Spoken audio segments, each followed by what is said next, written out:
Wink, wink. Hello, and welcome to the Saladcast on Monday, the 16th of July, 2018. I'm your host, Dan Train. Joining me today, Zachary Burgess. Prepare for the shortest podcast ever. And Robert Kemp. I don't even have to get in the chair. I don't have a movement to slide into it. I presume you're in a chair. I'm in a chair. You do kind of have to be in a chair. You were in the chair. Yeah, but you don't have to go to the sofa. You're actually in a chair, not a sofa. Not a sofa, yeah. It's actually more like you're in a chair. I didn't have to move the chair. more chair-like. It's a fully chair-like chair. I have upped my chair quota. Is that what you're saying? Because no one would deny that a sofa has some chair-like characteristics. I mean, it's pretty chairy, wouldn't you say? A sofa? Yes, but the fact that Rob decided to call it a chair was the bit that was weird about that whole situation. But it's quite chairy. It's kind of chairy. You just wouldn't really call it a chair, usually. It's just a long chair. Yeah. A multi-chair, if you will. It is indeed a multi-chair. A conference of chairs. I mean... Chair collective nouns must be fun. A conference of chairs. A board meeting. There probably is a collective noun for chairs. I mean, you stack them up, don't you? The stackable kind. Stack of chairs. A rack of chairs. Even if they're not stacked, they're just a stack. Yeah, it's just a stack. I've gone to IKEA to see their stacks. DFS stacks. That's what the S stands for. What does it stand for? No one knows. They're a client of my last work, and they... Discount furniture store? Yeah, I guess that's it. But they don't go by that name, I guess. They just got rid of the acronym, maybe. Discount maybe doesn't sound... I don't know. Premium. Doesn't sound premium enough. Deluxe furniture store. There we go. Saved it. Where did you go for your conference of chairs? Your multi-chair? Well, my conference of chairs come from a amalgam of stores. I don't know what to... Couldn't think of a decent collective noun for stores. A catalogue of stores. I've got some IKEA in here. I've got some Harveys. Was it Harveys? I think it was Harveys. Harveys, a local store for local people. Not that Harveys. Ah.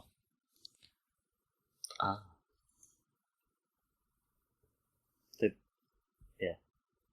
One of those chair types where it's like, here, do you like the look of this chair? Now cover it in whatever crap you want. You can make it as horrid as you like. But it'll be the same shape. How do you pick out? They have like little sampler things, don't they? Like weird books. Yeah, like the size of your fist. Tiny. You're supposed to sort of picture what this horrific pattern looks like writ large on your multi-chair.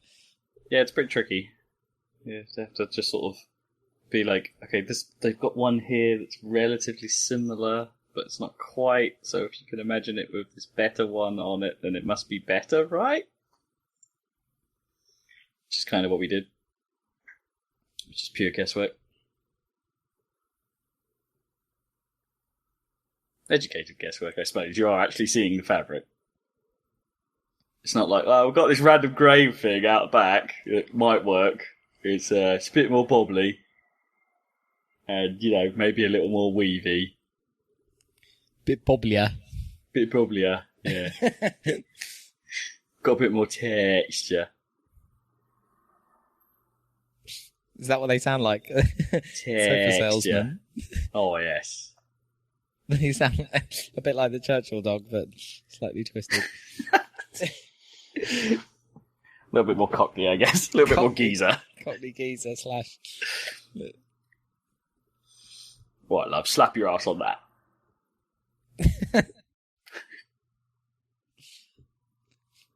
Isn't there a thing that for like sofa adverts they like just hire really tiny models, right, to make the sofas look huge?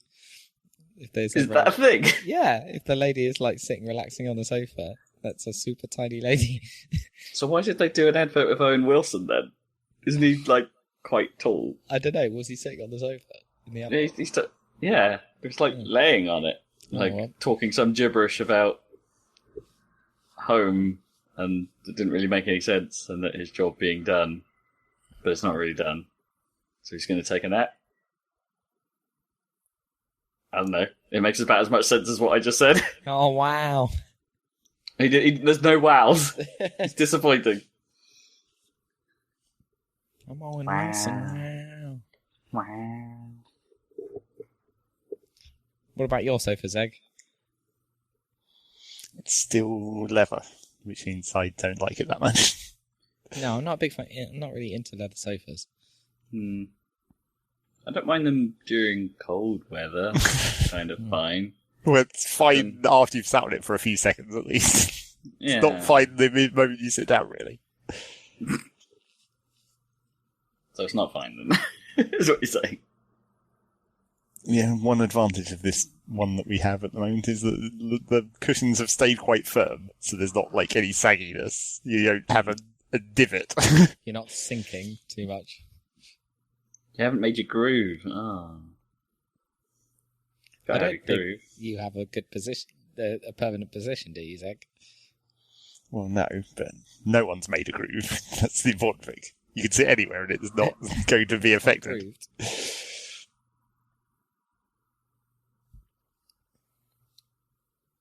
You're in the groove. Indeed. Dude. Right, should we chat games? I want to. I mean, we could. Yeah. That seems to be the purpose of this podcast. I sort of noticed that over the years.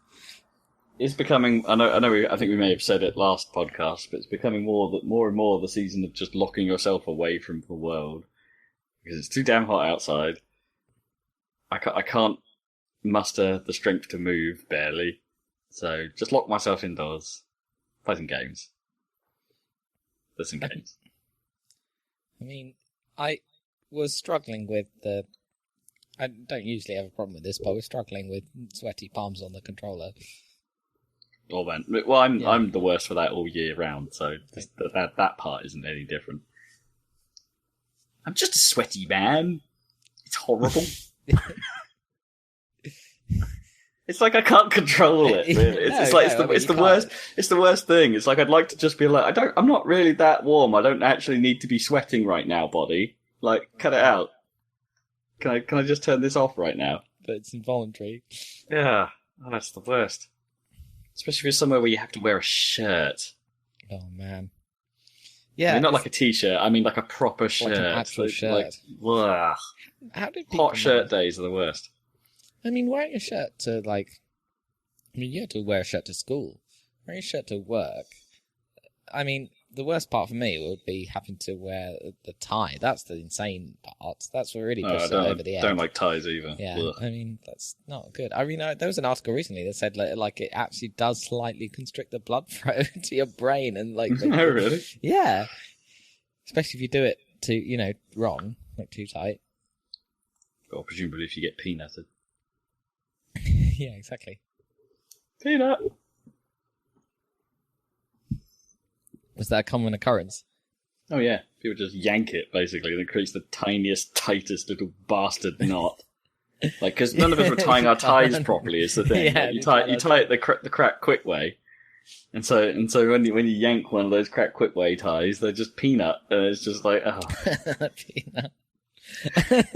And you didn't even you didn't even tie it every day, did you? I think at one point you were like loosening it. Oh yeah, I still do that. Oh really? I still do that. I still tie a half Windsor and then just put it in the drawer. Just leave it that way for all term. Absolutely. Genius.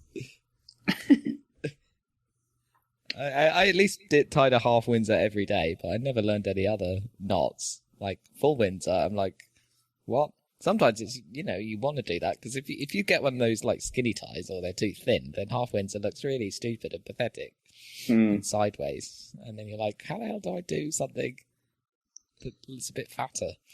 Yeah, I don't know. My knot technique is still kind of poor. Always, there's a high tendency of it either being massive or just like slightly kinked and Yeah, everything kinked. sort of coming out awkwardly to the side, and it's like, how do I correct that with this? So it's like certain ties you just want to go that way, and it's like, do I have to just tie a crap knot with this?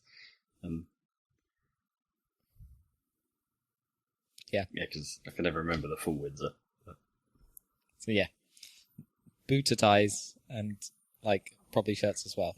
And It's like ties can look real smart. It's like I don't mind the look of them. oh no, they look good. It's just kind of hate wearing it. Like actually being in the presence of a tie around my neck. That's a whiny train. Dick, do you have any ties? I only the one that Rob gave me for his wedding. Yeah. Because it was a theme, right? So we all want some colour. Sort of salmon pinky thing. Yeah, like a peachy. Coral. Coral, pink, that's I think right. it was. Coral, yeah. it was coral, yeah. Indeed.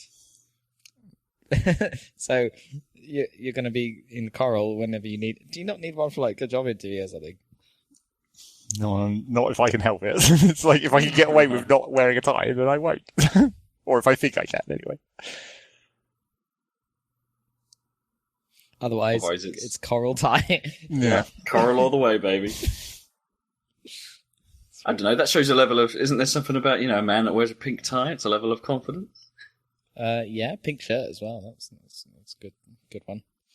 They look I think the quite pink good. shirt thing's kind of no longer actually such a big deal. There's a lot of pink shirts about. Oh, I know. Yeah, it shouldn't be.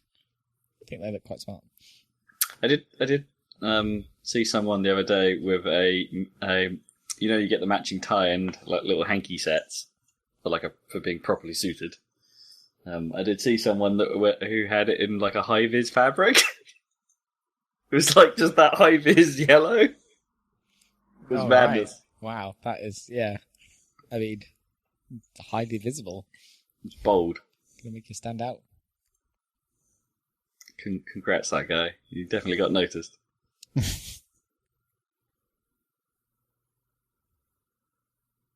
I'm not going to call you senpai. Moving on.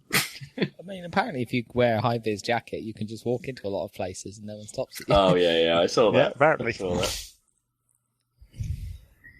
More recent experimental footage of people just wandering into high security. Like, doesn't it work better if it's like you're walking into a relatively large organisation or something, and it's just like, we're here to do a thing. Yeah, it's got to be somewhere where you're meeting people. Well, you're seeing people that you've never met before every day, which I do in my office. Like, no, I mean, I do.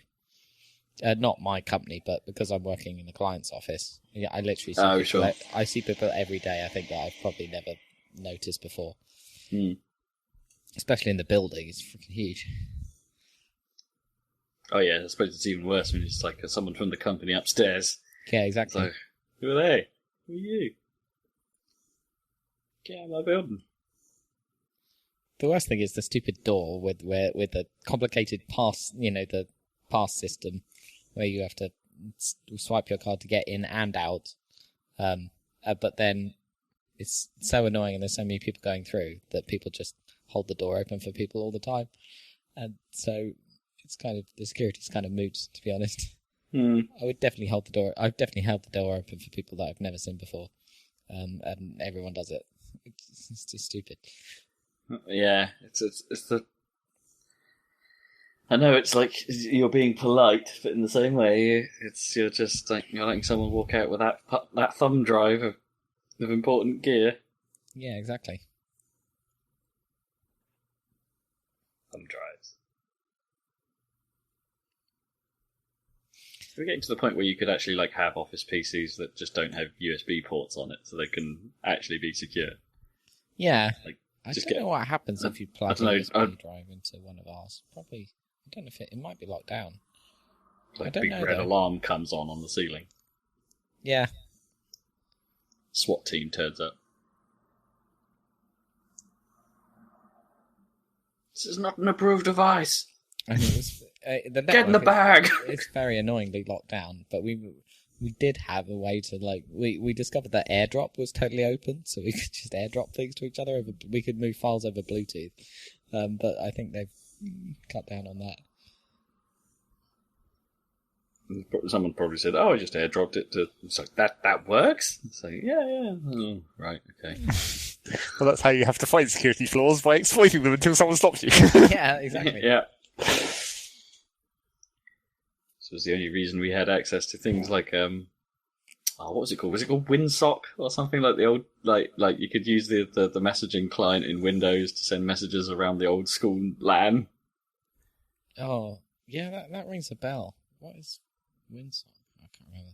Yeah, And like WinSock's definitely like now is like Windows sockets or something. That's I'm right, pretty yeah. sure. Like I'm pretty sure there was an executable on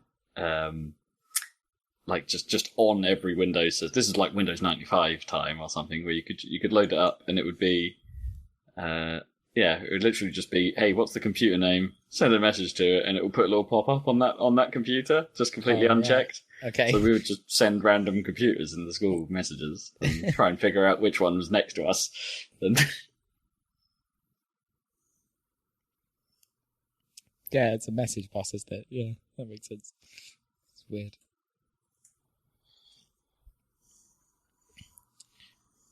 yeah, that was entertaining. News! It's time for the news. What's going on? Time for the news. It's time for the news. News. You watched that World Cup? Yeah.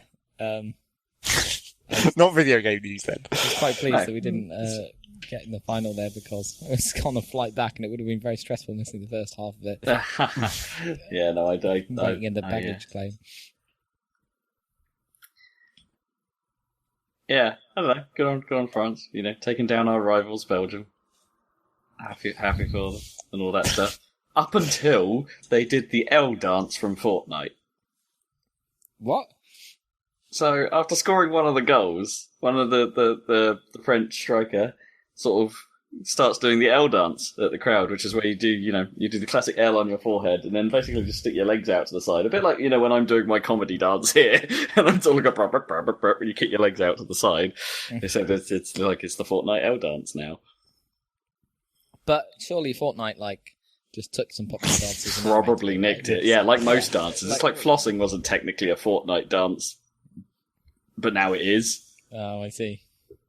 But I mean, this goes back to World of Warcraft and everything. Like, they would put popular dances. Didn't they put the Napoleon Dynamite dance into World of Warcraft or something? And all the MMOs have their own, Yeah. dancers that are clearly, Guild Wars 2, you got the robot. Yeah. You gotta put Oh, yeah. classic dances in there.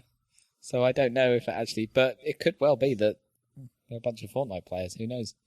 Well, probably at least one of them is young enough that makes sense. Exactly. Yeah, it's probably entirely likely that that's where they saw it. Also, the cheek of it. I don't know which goal this was. I'm hoping it was like when they went 4-2 or something. That he just sort of starts doing the loser dance. Well, that is the one bit that's that's a bit much. It's like, Yeah. Not exactly respectful. no. Just doing a silly dance, that's fine, but doing a dance that has implications, it's like, maybe that's a bit much. No connotations with my dances, please. I prefer my dance meaning free. Meaningless. Let us dance like there is no point. Well, they must be pleased over Epic, I suppose. I guess, yeah. Maybe it's advertising. Maybe. I mean, I guess we're advertising it now. And we should move on. What else is in- We should move What else? Just in case you were interested, because I know you're sort of fan of the first game, Darksiders 3 has a release date for November. Oh, really? Yep. Who's even was- making that again? I have no idea. Okay. Well, I mean, if they copied Zelda in the first one, so if they copy Breath of the Wild, it's going to be amazing. Yeah, I don't know if we've really seen a great deal about what Darksiders 3 is actually going to be.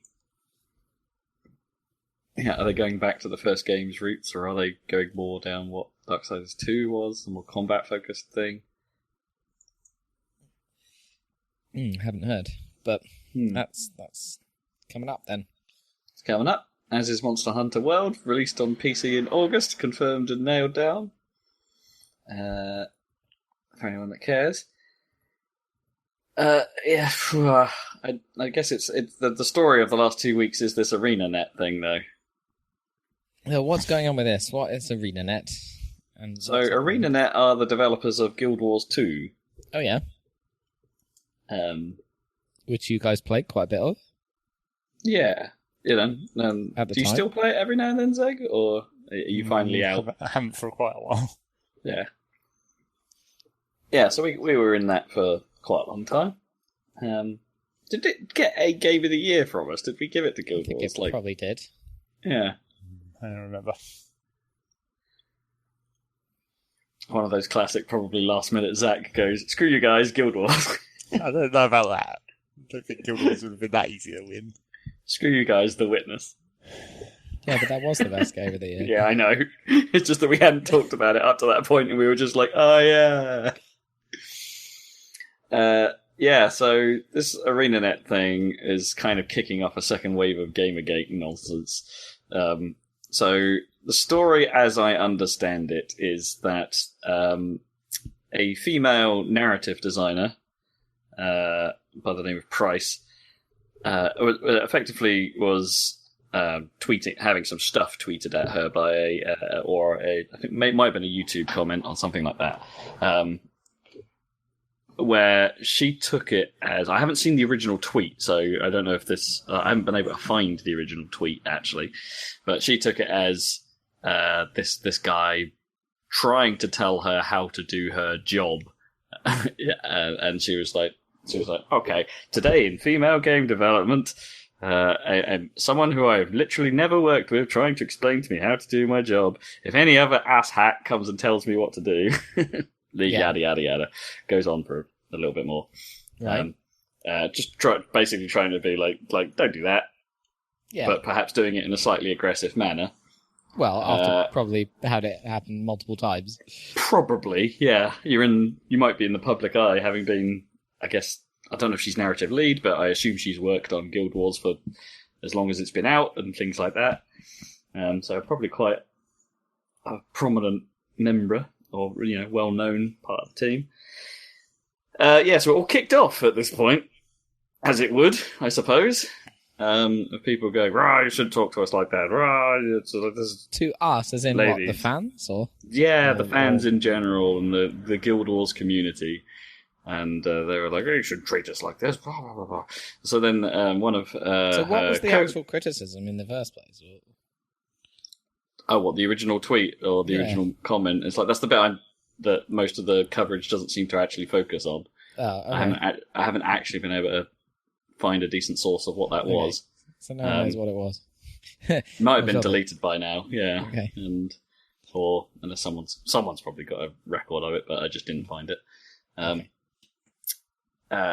So her cohort then comes to her rescue, and without sort of actually being aggressive towards the community, was just sort of wading in, saying, "Hey, not a big fan of intolerance towards our female employees, blah blah blah blah," and sort of just trying to be like, sort of like, "Hey guys, calm it down a little." Yeah, it's like she didn't really do anything wrong, kind of stance. Backed her up, basically, but respectfully backed her up. Yeah. Both of those people then get fired by ArenaNet. What, the developer and the person backing her up? Yeah. Well, the narrative designer and whatever Fry's was, the cohort that assisted her. Right. Oh, God. ArenaNet then just goes, it's like, we can't, this is unprofessional, basically, was the response. It's like, we can't have that. We can't have that bringing us down. So now that's kicked off a whole other debate, as of course it would, of like, okay, what just happened here? Who won? Was it the pressure of the internet, like mansplainers, is suddenly a big enough deal that ArenaNet got nervous and had terminated their employees and terminated the employees rather than supporting them? And it's like that's become a massive debate now. Okay, it's like, are ArenaNet just protecting their IP and doing the right business move? Which, okay, I can sort of see that argument. Or are they being asshats, to use her phrase, and Right. just sort of and sort of actually just contributing to this whole thing, giving weight to the type of people on the internet that might call for random firings, and Yeah. stuff like that. It's like, have they just given them dangerous precedent? Seems like if you wanted to fire them, you could like at least wait a little bit or something. I don't know. Like this seems a bit dramatic. It does. So it's Doesn't seem sort of all like a kicked good off. move on their part. No, it doesn't. Okay, well that makes Like, sense. The thing is, it was done. Yeah, it was done fairly loudly and sort of fairly publicly as well. And like, there wasn't just like, could you just not be in the building for a while, or just not be on Twitter or something like that. It was I think his name's Mark O'Brien, like one of the founders of ArenaNet, basically came out and tweeted saying, "Yeah, this has happened." And it's like, okay, bit heavy-handed. Yeah. So I guess there's probably some more fallout to come from this at this point. There's been some statements by a few other studios out saying, "Hey, we're reviewing how we look at community stuff, and we're going to like try and put in policy how we would deal with a situation like this." With most of the reports I've seen being in favor of Price and Fries, as in they would side with them in this scenario, as to them they see it as a form of harassment that's gone bad. Which again, not painting ArenaNet in a particularly good light. No, definitely not.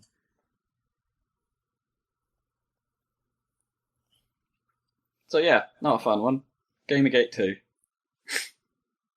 The gamering. But it's about ethics in gaming journalism. Yeah.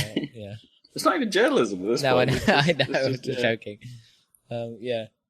Yeah, that sounds not good at all, and doesn't really sound, from what you've described, doesn't really reflect well on ArenaNet, I think, because you can't control random trolls on the internet. They're gonna say shit, but you can. At least, Because it's not the first time something. It's obviously not the first time something like this has happened. The one I can remember was it might have been a couple of years ago now, where Nintendo fired their Treehouse lady for harassment, or in similar but probably slightly more extreme circumstances, from what I remember. Like she was getting doxxed and all that kind of stuff. And I think Nintendo folded and got rid of her. It's just, or it was either that or she resigned, one of the two. Anyway, the sort of power of the internet caused her to no longer be in that job. So it's, it has happened before, but maybe not quite so quickly. Still bad.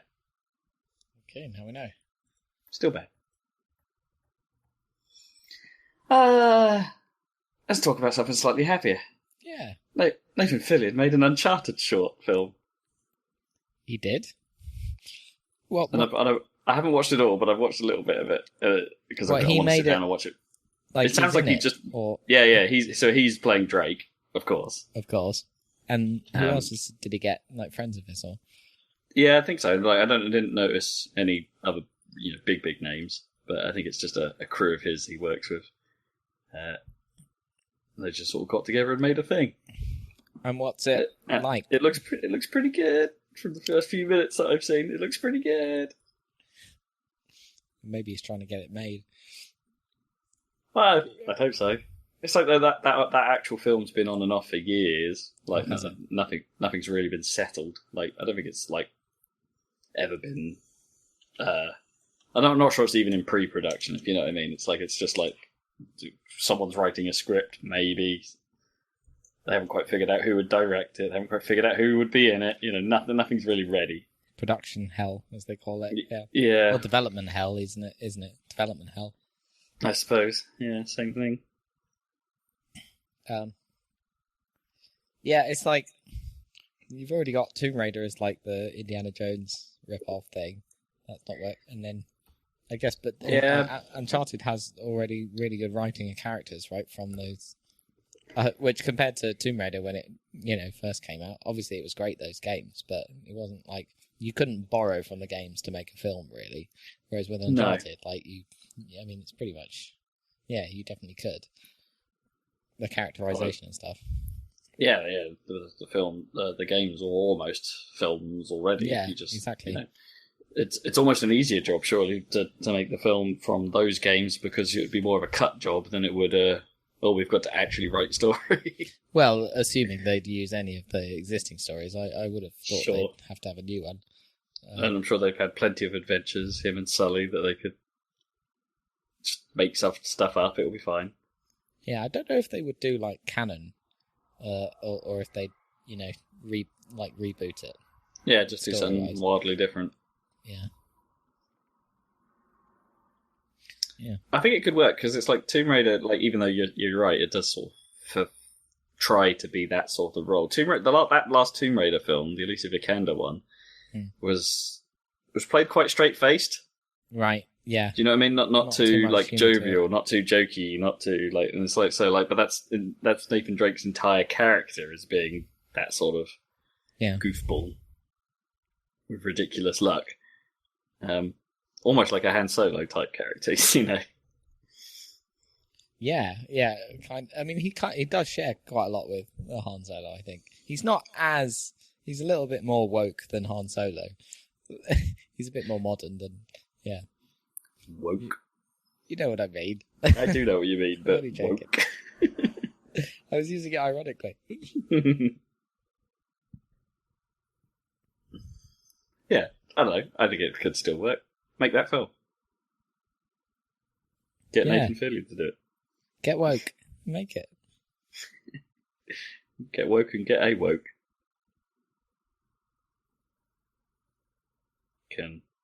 That didn't really work. Okay. In other not gaming news, Halo is almost certainly getting a live action series in early next year. What? So, is this Microsoft's doing, or I guess Working with Showtime, yeah, apparently. because this has never worked out before. I guess they've made those shorts, right? Yeah, because that's what the last big project sort of ended up morphing into. Because there was that whole talk of like, they're going to do something with Peter Jackson was the original thing, right? Yeah, It was yeah. Like, where it wasn't my sure whether friend- it was going to be a film or a series or. No, someone I work with, like I don't know if I mentioned before, but he worked for the Weta Workshop in New Zealand, and he built a Warhog, or they did, and they would drive it around. Sweet. Yeah, do you remember that? Then I think they used it for an advert, right? Yeah, I think they did. Yeah, but I think that was planned to be, that was probably part of the process, right? Peter Jackson stuff. Yeah, so they were, they were serious about it. I imagine this was like during the whole phase where Microsoft were. Well, and I guess it kicked off earlier, but like then they did that whole pivot with like Xbox to like not be so much about TV. The Xbox One disaster / about face. Let's get out of TV. Rescue mission. Yeah, and so everything kind of stopped on that front, leaving poor Remedy to make Quantum Break. I mean, Microsoft. It's quite impressive how they managed to turn it completely. Well, I was going to say turn it around, but they did change direction completely. I guess it's the same thing. I mean, I'm not saying they've turned it around to the point where they've, got where they wanted to be, or no, not absolutely where, not. But where they'd want to be. They're still suffering from Matric era. Yeah, Matric Xbox. is still felt due to that colossal fuck up. But it's quite impressive that they have ditched all of that, including the Kinect. Which is the Kinect is the weirdest part of this for me, because it's like they dropped it at just the wrong time. If you ask me, it's like they dropped it just as like these voice assistants started becoming big. Right. Yeah. Like to the point where they're now putting Google Assistant and Alexa in the Xbox. Like that's rumored to be a thing. Like so they'll work alongside Cortana to do things, and it's like, oh, what better device to actually be able to pick up your voice than the Kinect? Well, if only how about that thing? If only they'd done the thing that we said that they should have done at the time and just built the Kinect into the Xbox, then they would have been so far ahead of the curve, because they would have had a mic built into the system that could have just accessed all these services. That's the thing. They don't need the camera side. They No, can quite happily exactly. do without that thing. But yeah, just put a microphone array like they have in the Dot or something in an Echo Dot. Just put that on the front grille. Mm. You're in business. which they aren't. I mean, they are, but maybe that's whatever this next Xbox that's already in R&D probably has. Well, I mean, that would make sense, I guess. For Microsoft, at least. I don't know about Sony, unless they make some deal with someone. So I think I think that's a really smart move for them, because Cortana, all of the assistants seem to be better at different things. Like Cortana, I can't honestly. I don't know this for sure myself, but people say Cortana is actually like just generally pretty good at the whole notification side of things and the actual syncing of calendars and that kind of stuff. It seems to be like it's the work focused side of it. It seems to do very well. right. Whereas Alexa is clearly the best at home automation right now, and Google is probably the best at asking it random questions. Because it's Google. Yeah. Because it's Google, yeah. So combining all three together into some Uber package sounds smart if they're all willing to work together and all willing to be in the same space. Because they'll all get something out of it at this point, because none of them excel. So I just kind of like the idea of like I could actually, if I could ask Alexa to go do something like turn everything on, for instance, and it have an if this then that to control my house, and it will just be all linked in. It's like that sounds clever. That sounds like that's what they should be doing. I don't know, but my brother does quite a lot of that with the Google Home, with if this then that and everything. So you might be able to do it with the Google one as well. It's probably not. Oh yeah. Don't get me wrong. You can get most of the way there. It's just with Google Home. It's just that there are certain devices that are. If you're looking at the compatibility spectrum of smart home kit, it's like there is far more stuff that is Alexa happy than there is Google stuff, and then there's way more of those than HomeKit, Apple's side of things. So it seems like Alexa is the choice if you're going to do smart home stuff at the moment. Yeah. Okay. I've actually been looking into that gubbins, because we do want a few.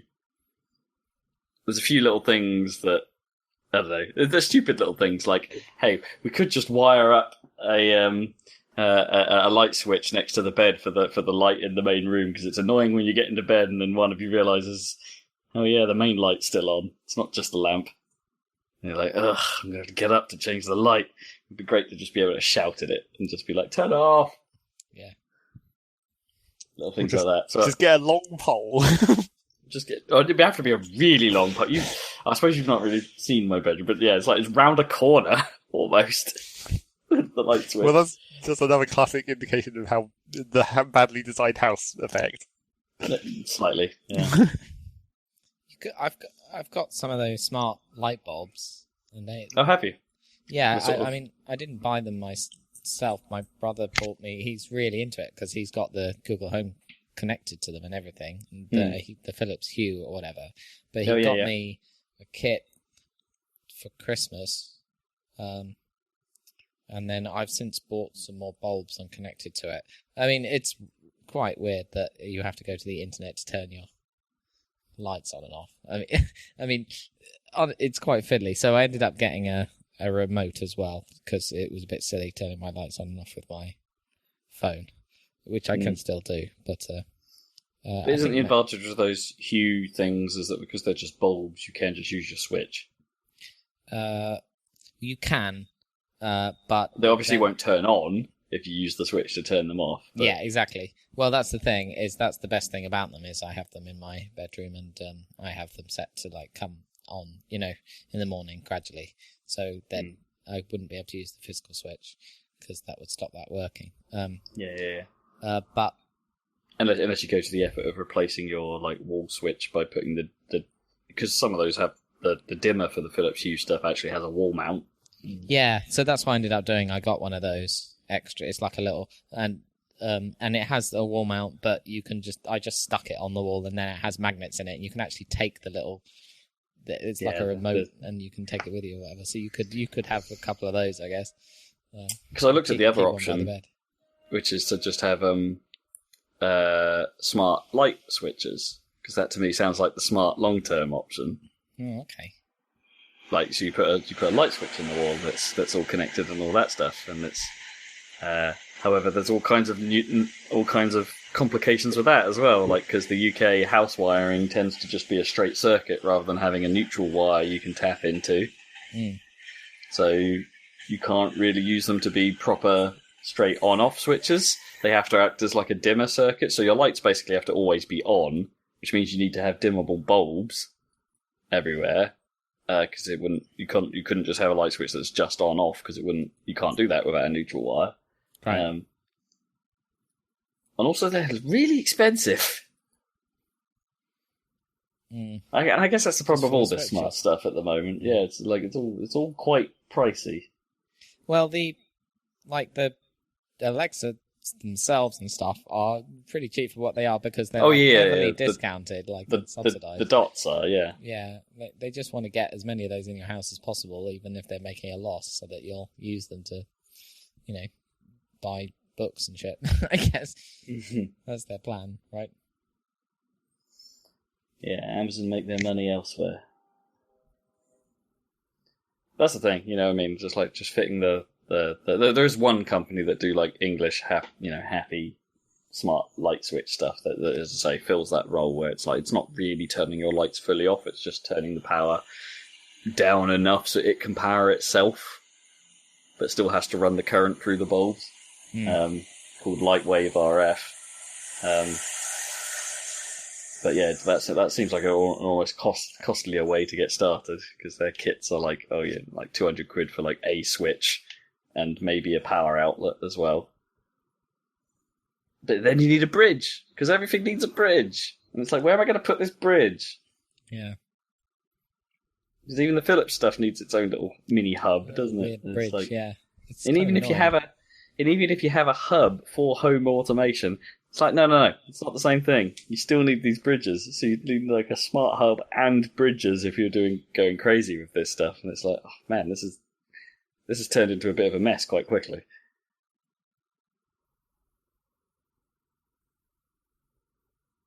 Yeah, I mean, and it needs updating. Why do I need to update my fucking light bulbs? I already have to update everything else in my life constantly. I'm sorry, you're not allowed to read your book right now. Yeah, exactly. The app is literally like, okay, this is going to be like super reduced functionality until you do this update process. And I'm like, go away. It worked fine already. Sort yourself out in your own time, like when I'm asleep. How about that? Yeah, exactly.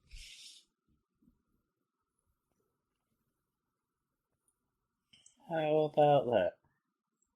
Also, this Dyson fan is Alexa happy, but not Google happy. So, Oh, really? Oh. Which is a bit of a... If I actually want to be able to shout at my fan, I would need to go Alexa.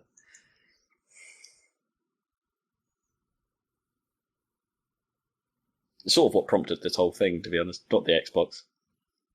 Just the fact that I can shout at my fan and it's cool. Right, makes sense. Does it heat as well, or is it just the? No, it's a purifier. So it's got crazy ass filters on the bottom, and an overly, slightly excessive air quality LED display. Or LED, like little LCD like window that's got a little graph on it saying, "Yeah, everything's fine. Your air quality's good."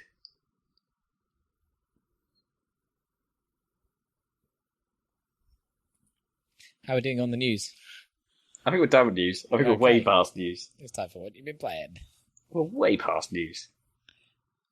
What you've been playing, Rob? No, let's go with Zach, because I don't think he's played all that much. Oh, really? Well, I don't think any of us are going to have that much to talk about somehow. And Zach hasn't really said all that much during the smart home phase. What would you automate, Zach? Would you automate your kettle? I wouldn't automate shit, because I actually have a well-designed house where I can just, lean over and turn off my light switch. Yeah, that is much easier. Mine slightly too far away to lean. But what if it's dark and you don't want to fiddle around trying to find it? And it's like, Don't have to fiddle. It's like, slept in this room for like 20 years, I'm pretty sure I can find the light switch without any light whatsoever.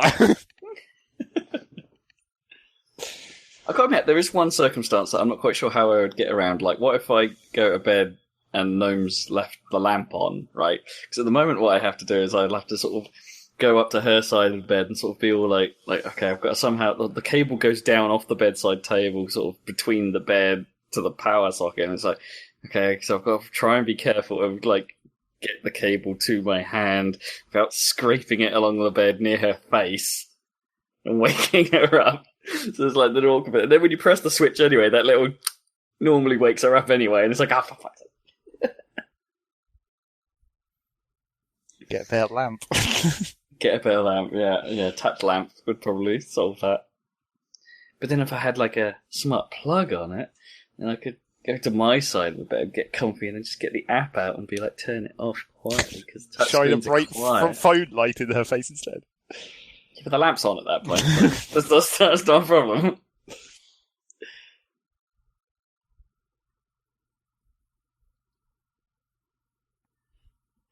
Oh, unless I go out of the room, like I notice it, but just walk out of the room, and then it's just like, Alexa, turn the lamp off. And then Alexa will go, okay, I've turned the lamp off. Your entire house knows now.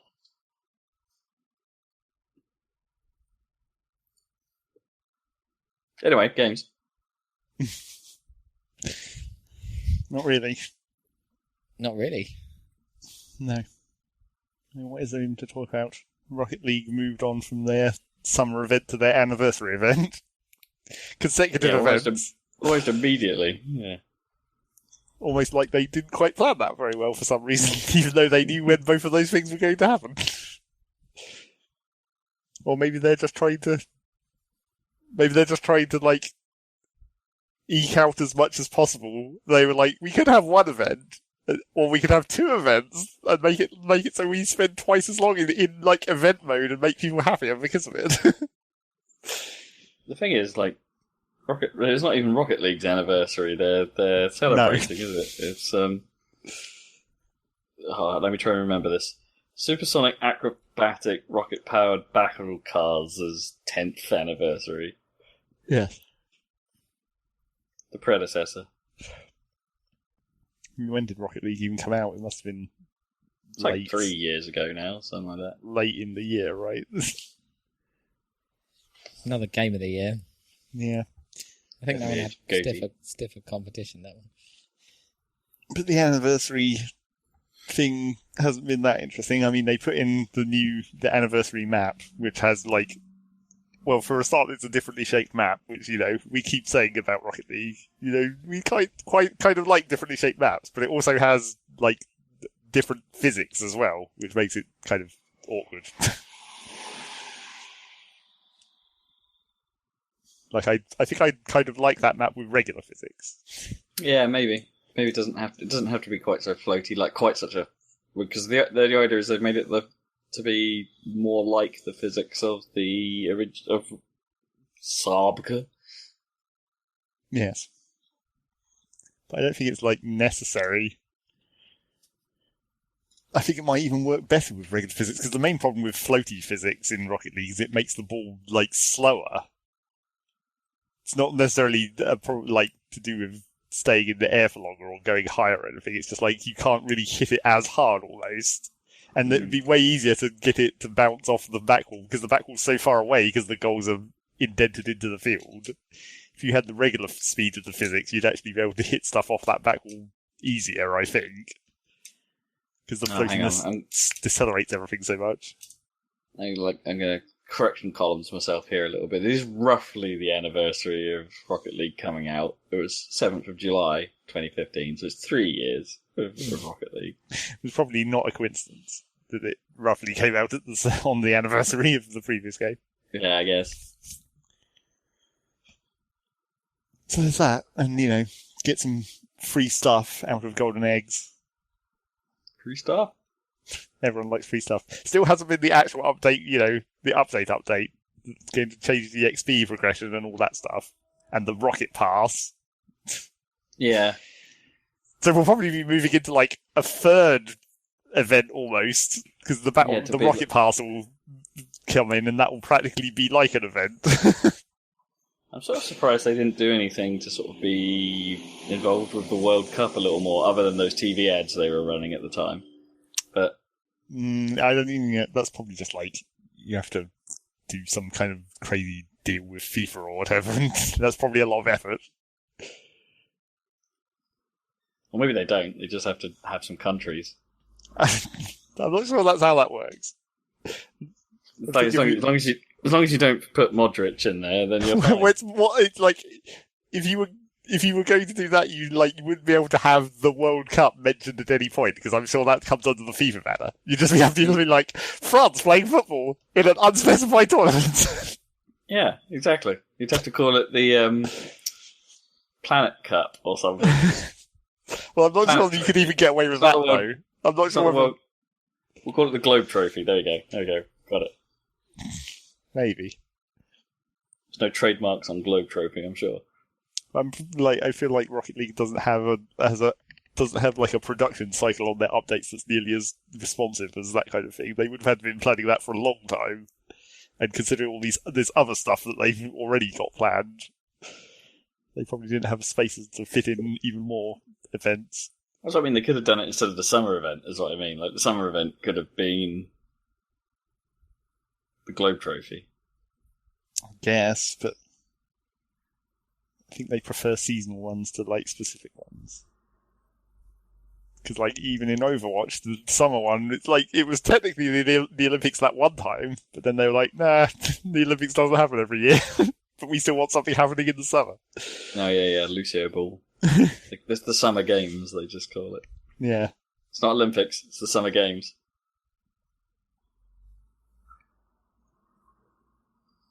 Which I haven't even checked in to see what's going on there, like if they've been running that again. Not checked probably. on. Not checked on Overwatch for a while. Haven't seen what the hamster is all about. Mm-hmm. So there was that, and then I don't know if there was anything else. I mean, the only other thing that was like slightly new but not new at all was like the bunch of people wanted to play Minecraft again, so I was having to fucking try and get Minecraft working again in a new, different way, because every time, it's like last time I was complaining about how my RAM gets completely full because Minecraft with that many mods just eats all of your RAM immediately, naturally. And then this time I was like, maybe we could cut this mod pack down a bit and not have quite so many mods, because I feel like quite a lot of these are kind of unnecessary and like have overlapping features. But the trouble with that is that the whole point of mod packs really for multiplayer Minecraft servers is to have so much stuff in there that everyone can do something different, so that the people aren't overlapping.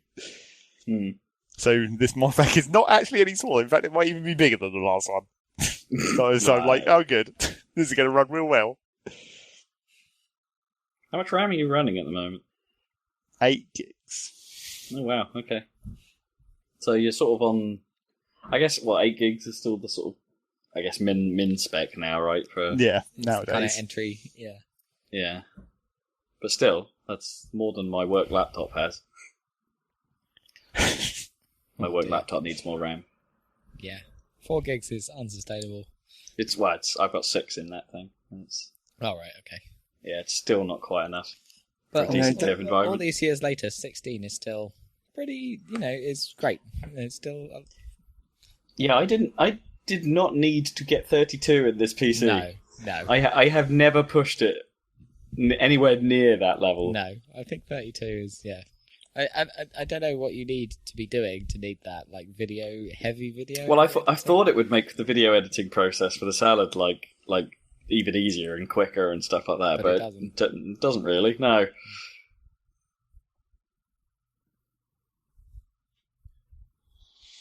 And then the other problem with this Minecraft thing is because it's running this ridiculous mod pack. Nowadays, a lot of these large mod packs run through launchers, where the launcher manages the downloads and puts all the bits of the mods in the right place and configures them so you don't actually have to worry about it. And I used to do that myself with like the multi-Minecraft launcher, where you could just make an instance of Minecraft and import all the mod mod files, and then it kind of had some like assistance to help you make sure everything worked correctly. But now they have their own launchers, or you can launch it through the Twitch app. You can download the Twitch desktop app and use that to launch Minecraft. Which, doesn't help my RAM, because then I'm running another fucking app on top of the game. That's so strange to me that Twitch would make an app to do this. Well, like, what is probably one of the most popular games on Twitch. It was probably a helpful bit of co-marketing. And my guess, but, like, why would they make that for the Java one? Or, like, why not just... Because that's the one with all the mods. I don't know, but... No one plays default Minecraft any longer. Or if they do, no one would watch it.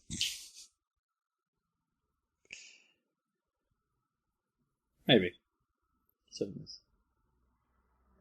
I mean, I'm sure there was a while when, like, the Windows 10 version of Minecraft came out when that probably was quite commonly watched on Twitch, but it's only vanilla Minecraft, so that gets boring after a while, which is why mods exist. So, well, why not? What's the mod scenario for the Windows 10 version like?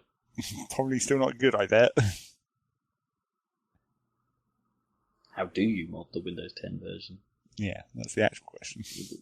The way app packages work for UWP and all that stuff.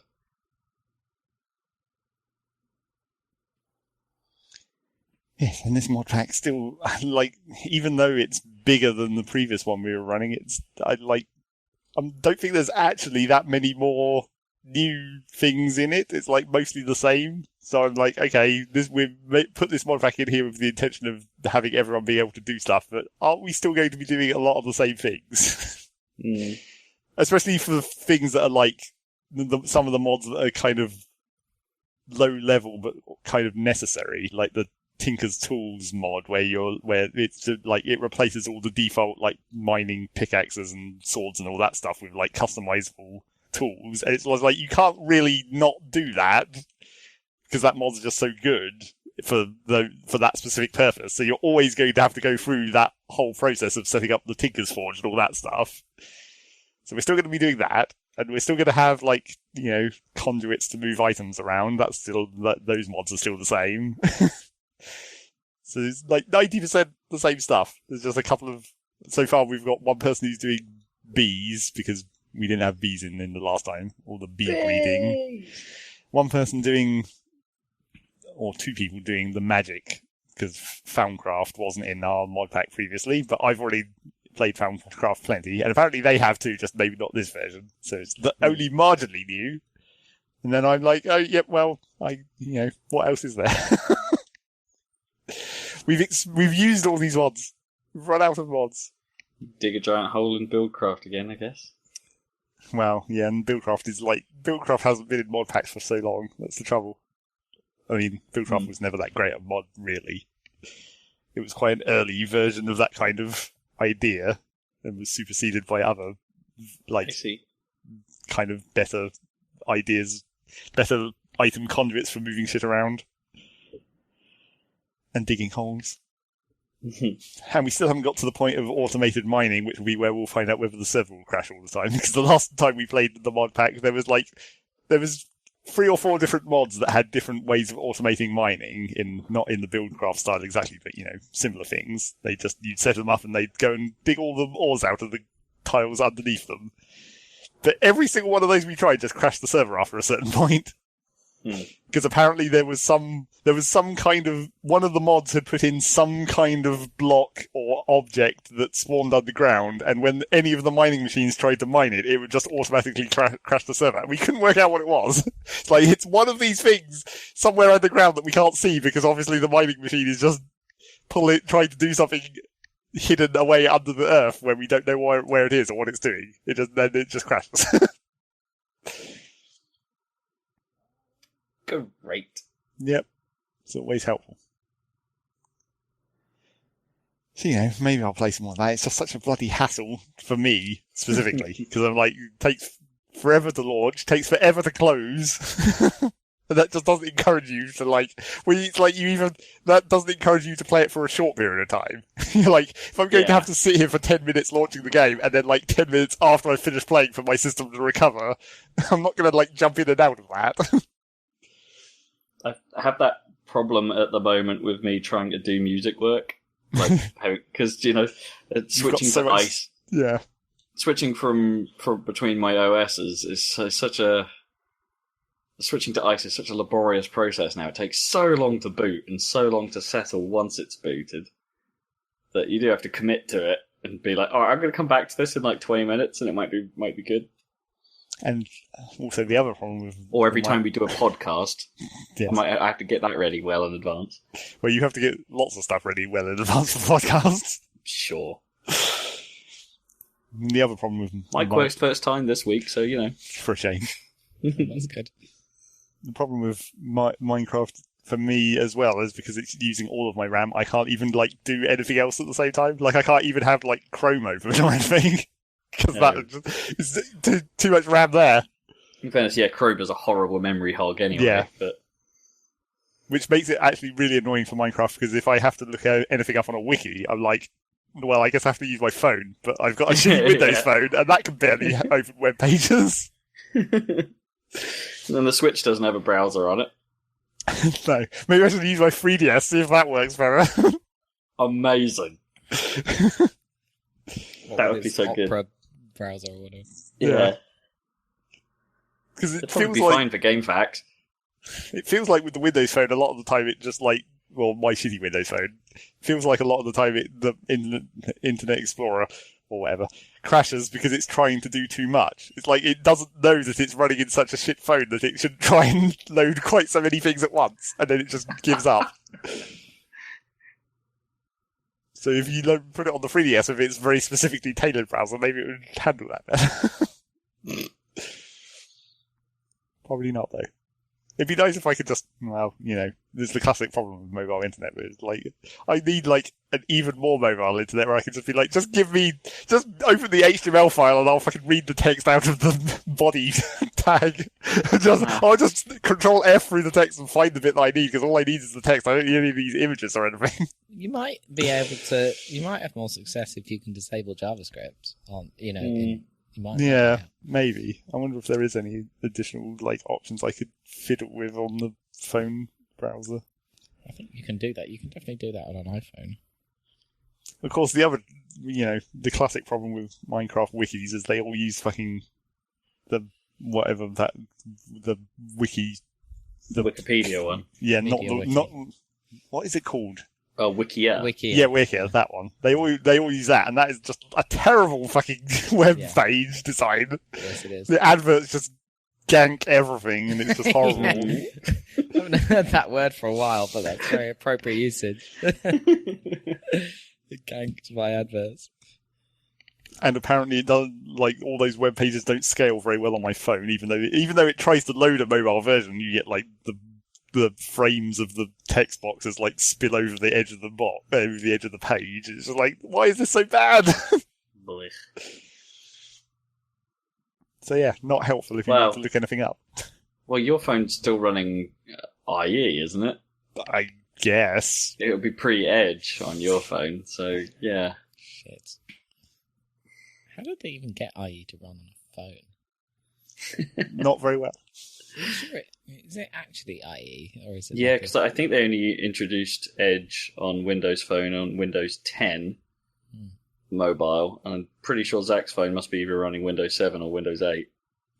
Yeah, probably.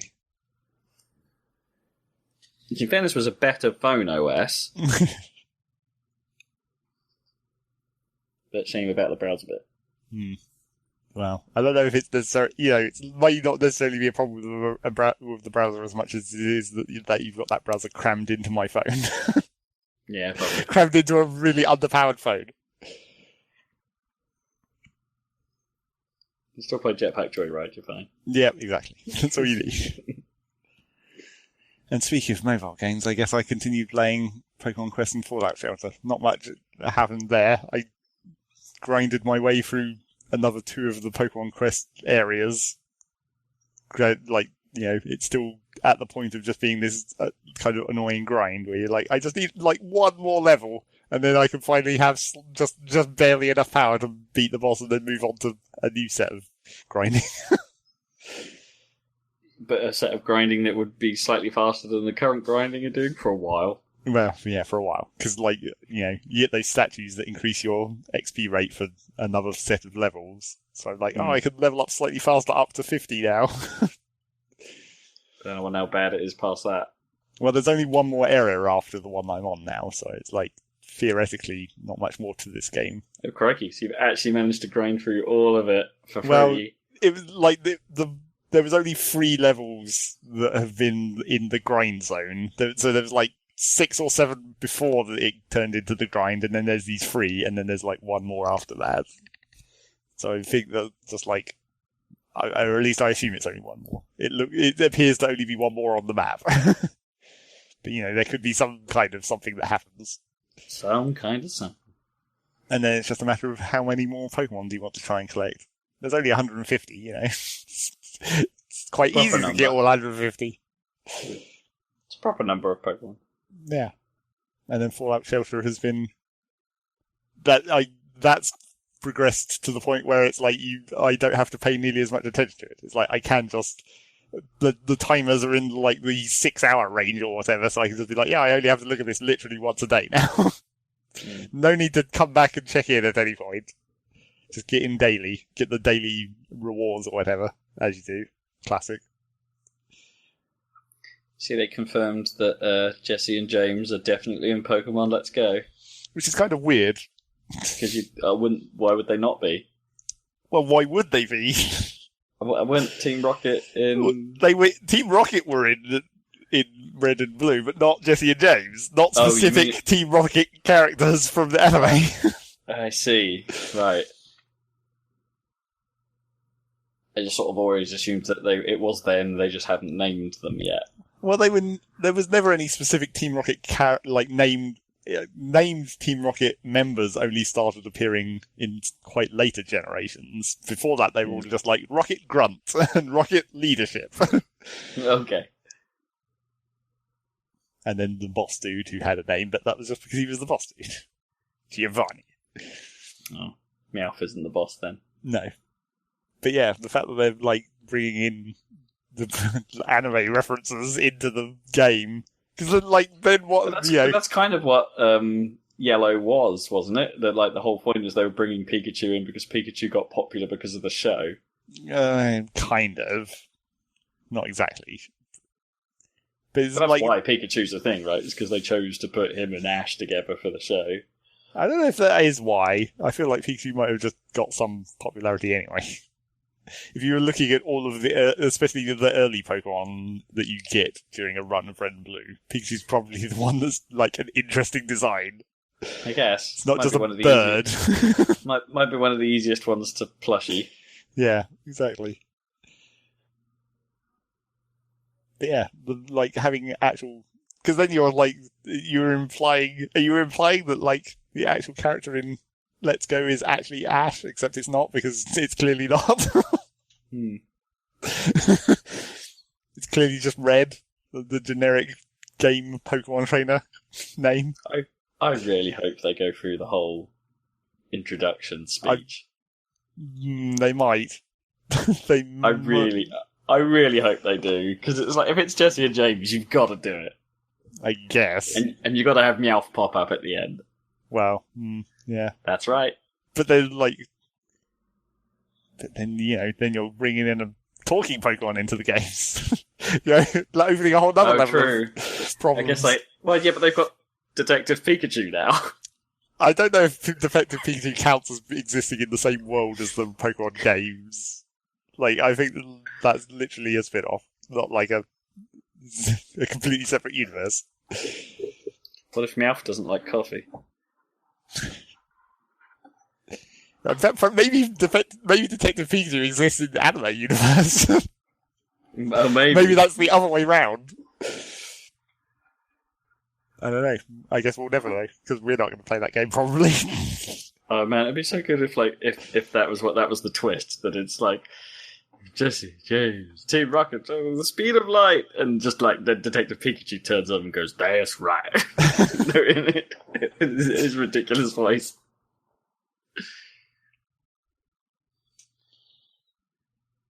Hey, they pay real nice. I'm working for them now. Hey, Hey.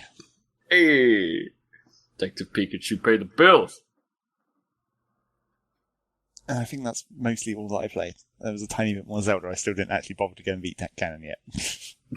Of course. Why bother when there's anything else to do? Yeah. Well, but you can just do it and then go back to doing everything else. Wouldn't even be a problem.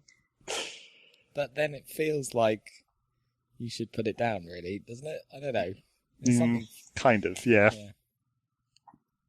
And I also like had to look around for some information about how I was thinking about the weird buff thing for the Master Sword trial and seeing whether that was actually a glitch or not. And then I ended up watching some other videos about glitches, like how to get 999 arrows in no time at all by using weird glitches. We need to go back and watch some of Summer Games done quick. It's just totally passed me by this year. Yeah, I only watched a small bit of it because I was just like, none of this seems that interesting. And I normally kind of... People were saying the Mario Maker stuff is worth a watch. Well, the Mario Maker races that they do are always fairly decent for crazy Mario Maker shit. But just like, when I watched some of the like TaskBot stuff, which is normally, that was the stuff that I'd watched previously, but the TaskBot stuff has gotten too much to the point where it's just like too much programming. Where they're just like, it's not playing the game fast, it's just literally hacking the game into something completely different. And it's like, that's not really that interesting after you've seen it once.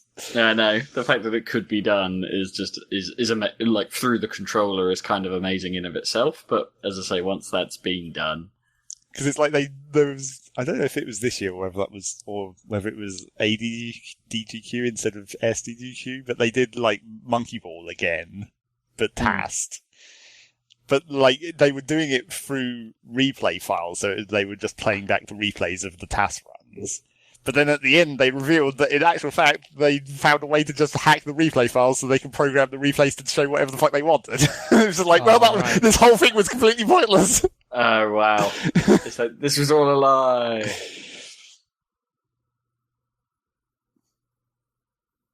So yeah. I wonder if it was. So, I wonder in what way, like, because some replays, like, rely on some amount of the game's physics to still be intact. Yeah. In order for the replay to play out properly. But I wonder if you could literally make anything. Like, we can move the ball over here, then over here, then over here, and do a little dance. It did kind of seem like it, to some extent. They were just teleporting around or flying really quick. Although they did, when they said that, they were like, and now you can no longer use replays to upload speedruns because there's no proof, there's no way you can prove that the replays are legitimate any longer. Yeah. You're completely boned. Yeah. Ha ha ha, we've screwed up a community. Yep. Kind of badly. So yeah, I don't know, sometimes speedruns are getting a bit ridiculous. I watched this, like, first half of, Sonic Adventure, and, you had to say, oh no, several times. Yep. Oh. That's all you really need. My power is failing.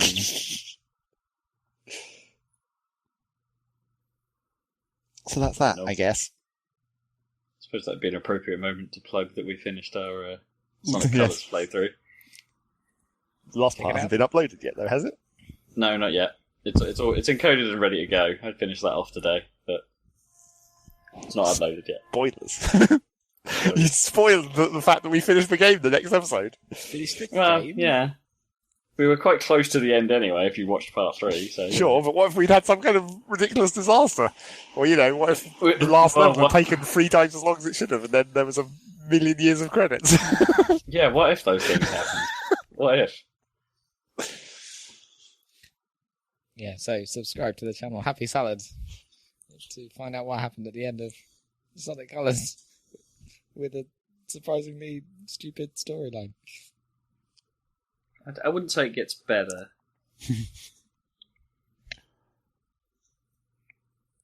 You'd say the best stuff is like at the start. Yeah, probably. Actually. Yeah, right at the start. Well, it's like that. The first like few cutscenes are the bits where it's good, and then there's the middle phase where it's basically the same joke every time, where Sonic talks to the boss for a while and says random bullshit. It's got to do a little bit of filler, I suppose, because it doesn't know quite what order you're going to play those levels in. Yeah, you can do it out of sequence, and then at the end it just gets kind of dumb in like a generic way. Not even like it doesn't even get super dumb. It just gets like slightly dumb, but not really in a hilarious way. They didn't quite double down on the seed they'd sown. No. And you have fun spending some time talking about how ridiculous the logic of the Sonic universe is in general. Oh yeah. Space every episode is that. Sonic Mania Plus is out this week. Finally. It seems like that's been coming for so goddamn long. You just see it on YouTube all the time. It's like, here's another bit of Plus. Here's some more Plus. Here's Super Ray. Because we're not going to spoil everything that's in this thing. What's the deal with that for people that already own it? Is it like just a DLC pack for us? I would assume so. I don't actually know. I haven't looked. Because I've seen a lot of places being like, yeah, it's out this week, and like indicating that there's a new standalone version of it, and it's like, yes, there is, but it's like I'm pretty sure they said at some point that there was going to be an update to people that already own Sonic Mania. I think I saw 2 prices at some point in a video thumbnail. Okay. One of which was about as half as much as the other one. Probably be a good excuse to go back and play some more Sonic, so I'm kind of excited. Any excuse, but this is a pretty good one. Yep.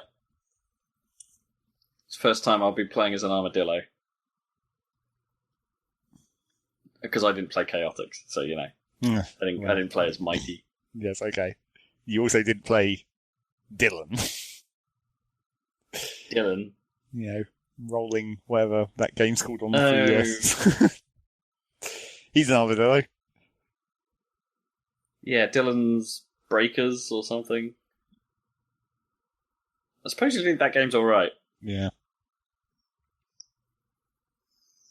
And also, I've never actually played Sega Sonic either, so I haven't played as Ray. Yes. Should figure out how to get that running on MAME at some point.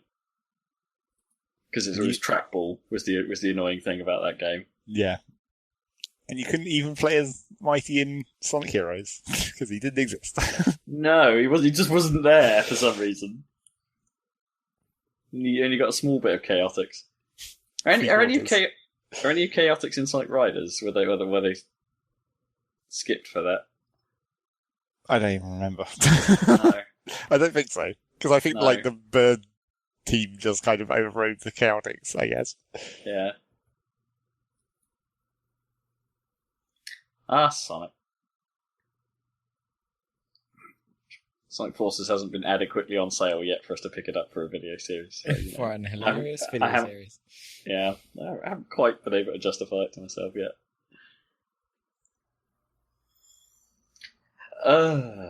Sonic done. You done? Yeah. Yes. Cool, it's your time, Rob. Let's pick up where we left off, shall we? Devil May Cry 4. Indeed. It got worse. Oh, did it? Yeah, it really did. It was like my hope got up for a brief moment. So last time I was up to the turning point, which is about halfway through the story, where you control shifts from Dante to from Nero to, and then you get to play as Dante, and it's like, okay, so what does that mean? It's like what's actually involved here? And okay, and turns out there's quite a lot different, actually. It's like the way Dante fights is way better than how Nero fights. It's like there's multiple stances, there's multiple weapons, and all of a sudden the whole thing starts to feel a little bit more like DMC and a little bit Bayonetta-y, but not quite. You still don't have the fancy dodging stuff and all that. But it's like I could switch to Royal Guard mode, for instance, and be like, oh, okay, instead of when I push B button, instead of doing the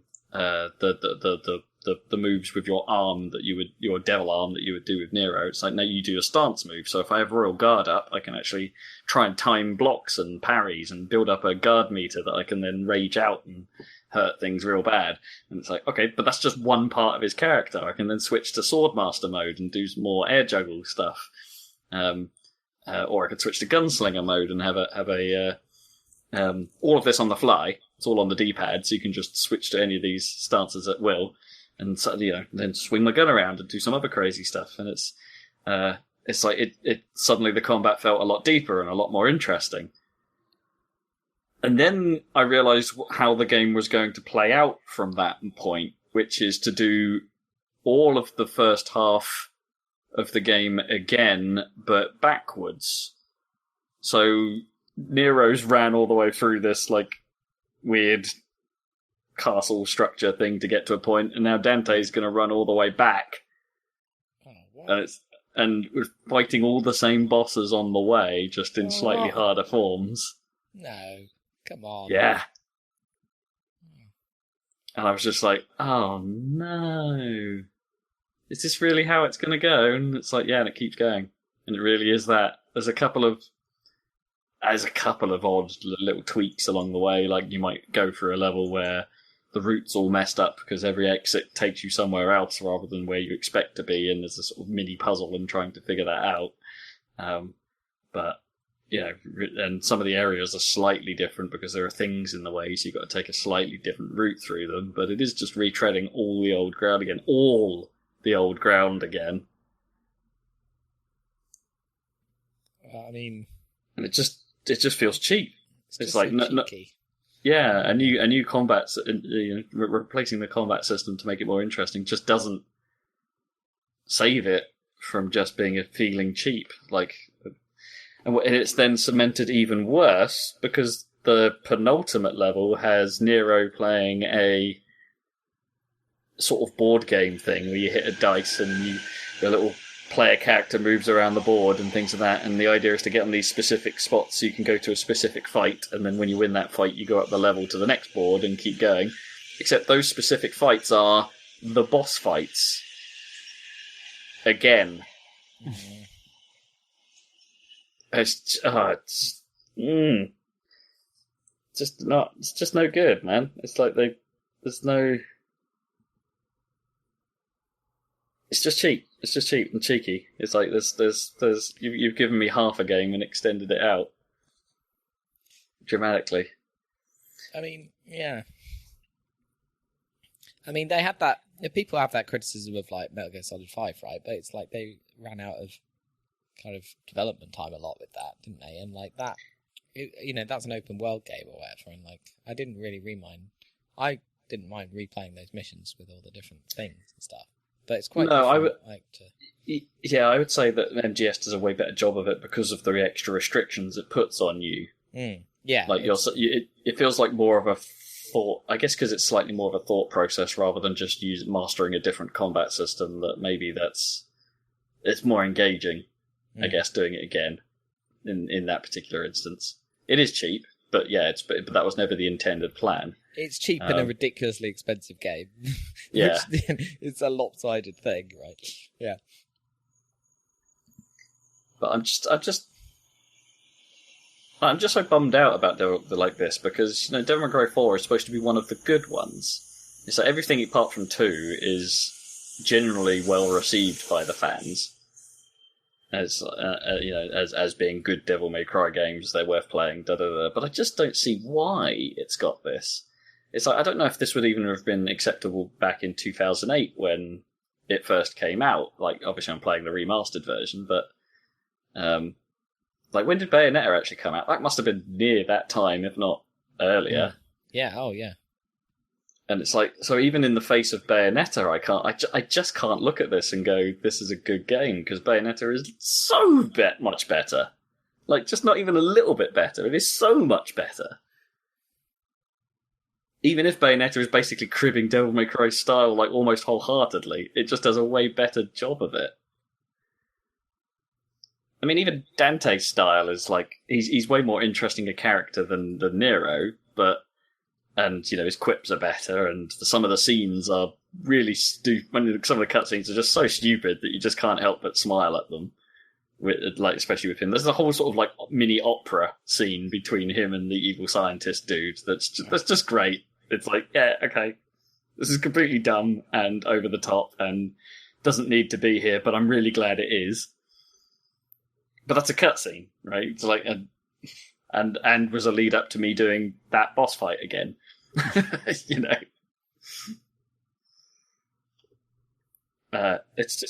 a bad game. I'm just gonna straight up saying it. I think it's a bad game. Yeah, it's a letdown. Because then I went and looked at all the other character stuff as well. Because it's like the special edition throws in you can play as like it's got Virgil and it's got Trish and Lady as other. It's presented as other stories, but I tried the first few levels as both Virgil and as Lady, and guess what? You're just gonna play the game again as these other characters. It's like there's no new story twists or anything like that. You might get a slightly, basically, you might get a slightly tweaked cutscene here and there, but it's a shallow experience where you're just running the levels again as a different character. Now, yes, again, it looks like they've put the effort into making playing as these characters like they're full characters. It's like they've got a full combat system, and their combat systems are distinct and different enough that they're interesting mechanically, but I just don't have any interest in doing that again for the entire length of the game, both backwards and forwards. It's just there's no drive there, and Devil May Cry always positions itself as, okay, play it once, now you've done that, play it harder, now you've done that, play it harder, except we're going to tweak the rules a little bit. Now do it again, and we're going to make the rules even weirder. It's one of those, like, it wants you to replay and replay and replay games. Right, yeah. It's just how it's always been designed. But yeah, that's fair enough. But because half the game is a replay... already, yeah. I'm done. And I've only been through Devil Hunter mode, which is like medium mode. Also, playing it through in medium doesn't give you the easy achievements.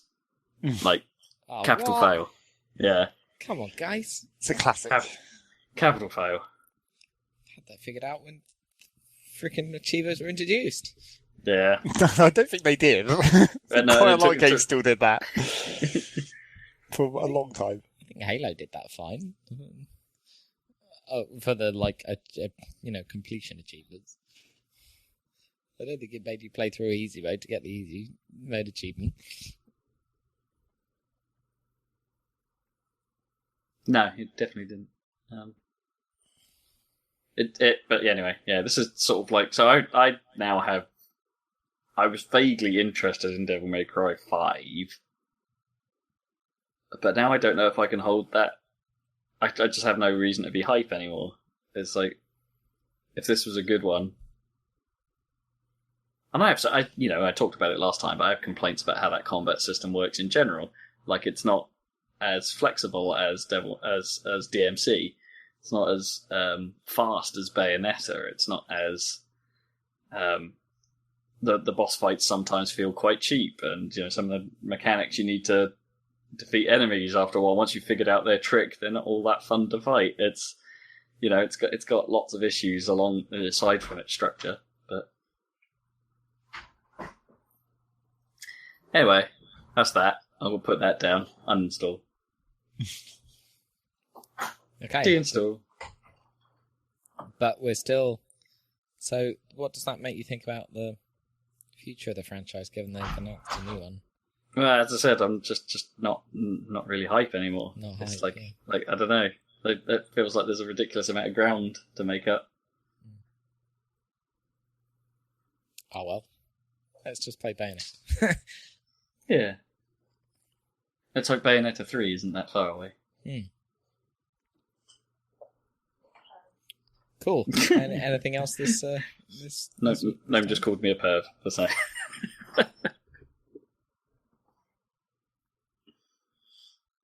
Not a fan of Bayonetta. Yeah, so I've played through the entire campaign of Halo Wars 2. Okay. Was that on the Game Pass then? It's also on Game Pass, yes. So I was sort of vaguely intrigued by this because, like, the first game seemed like it was. I think as I said before, it was sort of like, okay, they've got some interesting ideas, some interesting simplifications for making it work on console, but they didn't necessarily stick the landing in a couple of places, and it didn't necessarily feel complex enough to be all that to be engaging for too much longer. Although it did hold my attention for longer than I expected. So here comes Halo Wars 2 with a different studio, Creative Assembly instead of Ensemble this time, who obviously have some strategy heritage themselves. So I was sort of going into this expecting quite a different take. But, it was built fairly recently, so it will have like modern graphics and modern standards and yada yada yada. Should be an interesting run. This game is way more similar to the first game than I expected. Like it is almost identical. They have changed a few things. Oh. But the actual handling of it is less experimental than I was kind of hoping for. I thought it would be quite different, given that it's a totally different studio. It's like, so you're still like, bases still behave the same way. You're still dropping them in. You're still getting a certain number of spaces around them in which to build things. You're still getting the same sort of rock paper scissors unit mechanics that Ensemble put together in the first game. Like, vehicles are good against infantry are good against air, and general all-rounders, and there's, stuff in the middle to mix things up, so you're supposed to be selecting the right unit for the right job, which is made slightly difficult by the fact it's, this is the thing I've always struggled with RTSs. It's like you just end up with a mess of units, and it's like, okay, I need you to be hitting that guy, I need you to be hitting that guy, except you're all in a mess and fire's going everywhere, so how do you properly organise this fight? It's like, and the answer is you don't. You just mash two armies against each other and hope for the best. I hope, yeah. So it's like, it ended up playing a bit like that. They've changed a couple of things. It's like, so the tech system is a little different this time. In that, in the last game, it was if you built the number of generators you had in your bases was your tech level for the UNSC side, and but now power is a resource, so is a currency. So you need generators to build power as a currency, and it's not all that more interesting than that now. It's like, it is just you need some blue and you need some yellow to build some units. It's like, it's not. I guess it's a bit like StarCraft in that respect. It's like, oh, you need some green stuff and you need some blue stuff, and if you've got the right combination of that stuff, then you can build other stuff. Except because, like, you don't really need to get too much of that off the map or build in specific places. It's like you just build stuff around your base. It's like there's no massive resource control game here. It's more about your choice. It's a big about part of your traditional kind of real strategy, right? But in that sense, the fun part? I don't know, because I can see why. Like, because like cut down on the importance of that, maybe, and kind of emphasize the. No, and I do appreciate it in that sense, because it's that's one of the reasons I'm a big fan of World in Conflict, is because, like, the resource management is gone.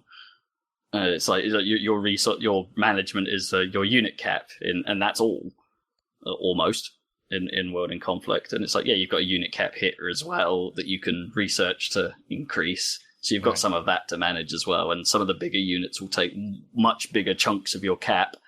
Like a Scorpion will take 7 out of your pool, for instance. Instead of just like being, it's not one unit, no, it's like 7 units, and even Marines count as like 3 and stuff like that. So, so it's doing all that. Like, tech level is now, to go back to the original point, you upgrade tech levels by just upgrading your base. It's like, if you want, you click your base, and if you've got enough money, you can upgrade it, and then that'll increase your tech level, and then you can then build bigger stuff from some of your places. But there's like not a great deal more than that on the base side of things. It's like, it's still kind of fairly simple. It's still fairly just chuck down the pattern that you know to get started. You can pretty much build everything you need in a single base, but then the game does the thing that the first game did as well, was there's an emphasis on getting other bases to just, like, either churn out more resources, which is how I usually play it. Like, just give me more money so I can just churn out more crap if I need it in a hurry, or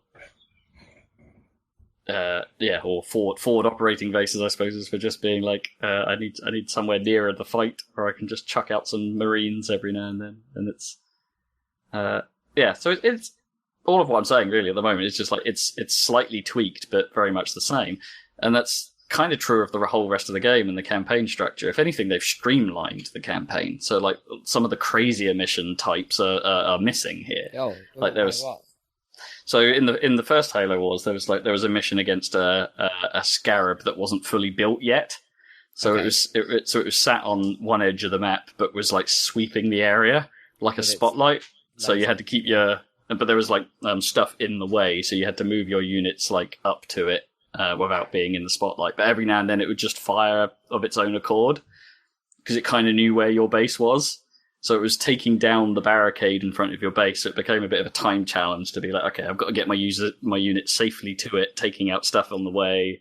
So that was one of the more out there missions. Or there's one that's on your carrier on the back of it as you're traveling through a Forerunner installation of some kind. But every now and then there'd be like a security sweep, like a big laser grid. So you had to like periodically put your users into like little hangars to stop them from getting hurt. And so there are little tweaks to the formula here and there. This is more like more straight objectives. It's like you're not in those crazy scenarios so much. It's more like, okay, maybe this mission you've probably got to defend a little more. Waves are going to be coming at you. There is one that is basically like tower defense. It's like, here you have a base and some stuff, and some watchtowers around the outside of this island are going to tell you when enemies are coming. Be ready. Or hey, maybe this mission it might be a good idea to have some sniper units that can see a long way because we're going to give you some artillery that will shoot at anything you can see. So maybe play that way. Heavily hinted, but the thing is like a lot of these things are hints. There's like you don't have to play in a specific way, but the game kind of heavily recommends you might want to. And all the missions are kind of like that. Like just go through, kill everything, you're done. Maybe hold out a bit. And it's like, but it is still somehow weirdly compelling because the story's not all that bad. Cool. I mean, it's okay. It's not inventive in any particular way. It's not going to win awards or anything like that. It's just you like the world or whatever. So yeah. And they've clearly been given some freedom in terms of like what they can do with the world's units and things like that. Because there are definitely units in both of these games that aren't in the other Halo games. It's like they needed some roles fulfilling. Clearly. Yeah. They needed there were some slots in the kind of rock paper scissors of the RTS that needed new things for it. So they've definitely added stuff. Like I'm not sure, especially on the Covenant side. Actually, like I'm not sure some of the what's it called? Something like a brickleback or something like that. Like it's just like a sort of weird bug thing that is like a little flying fortress, but it can land on the ground and deploy like artillery, and has and its back opens up, and then it's just massive missiles pods just come out, and it's like those are pretty cool. There's no flood presence in this one because weirdly the game is set on the Ark, which I thought got destroyed at the end of Halo 3, but apparently not. And you're fighting a sort of an offshoot of the Covenant called the Banished. It's unexplained. It's a direct follow-on from the first game, and at the end of the first game, you're lost in space, classically. Right. But the Ark is not even in the galaxy. It's the galaxy. Isn't it? Yeah, so that's the bit that's not known. So at the very start of the game, it goes like, but how did we get through slip space? Because we lost our slip space drive in the first game. And it's like, it's implied that it's some sort of last action by the AI of the previous ship. Okay. You've been in cryo for 28 years or something like that. So the AI lifespan, she terminated herself so Serena from the first game's not in this one. And so something happened there to get you where you need to be. Question. Don't know. How So, convenient. If you were going to play one of them, would you play the first one? Yeah, I don't know. I think playing them in order has still been fine. I don't know how much I'm going to get into the multiplayer side of this one, because I did some of the skirmish stuff against AI. I don't want to play against real people. That would be ridiculous. But you know, I got into trying out like the Covenant and stuff like that in the first game, and trying all the game modes out and stuff like that, and I had a pretty good time with it. I mean, in some respects, that's where this one perhaps tries to play its hand a little more, is in the multiplayer side. Oh, okay. Because they've got this mode called Blitz, which I think is their monetization strategy. Because you build up decks of cards, and then you, instead of having bases, you can build up energy by doing certain things on a particular map, like getting these little energy pods on the map. But it's basically like a free base capture point control mode. So A, B, and C, and if you have more of them, then you're gaining points, and your opponent's not, and it's first to a score target. But the units you put down have to be played from your hand at that point in time for an energy cost. With summoning sickness, interestingly. Oh, really? Oh. Like, they have a fatigue. It's like if you put them down like away from your start point, they have they say they have fatigue, or it's like they come in with only half health. But that health will recharge if they don't get touched for a little while after coming into play. But some of them are literally like spells. It's like, hey, you can call in one like a set of pelicans to come and help you out at this particular moment in time, and they'll circle the area and things like that. And it's weird, but it's heavily skewed towards people that sink money into it, because if you get a lot of dupes, there aren't that many cards, and you earn a reasonable number of the Blitz card packs by playing through the campaign. But if you get a dupe, what that does is it appears to level up cards you already have. So it'll be literally just like a stat boost. So like, oh, this one's got more armor, this one's now got more range. Well, the health of these guys has just gone up. So I'm sort of sat there thinking, oh, okay, so the key to success in Blitz mode is to buy a lot of cards, level everything up, not actually be good.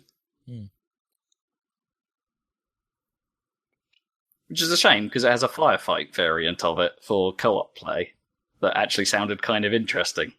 But it's like, okay, so the only real way I might actually be good at this firefight is by having powerful cards, and it's like, ugh, kind of ruined what I thought might be an interesting idea.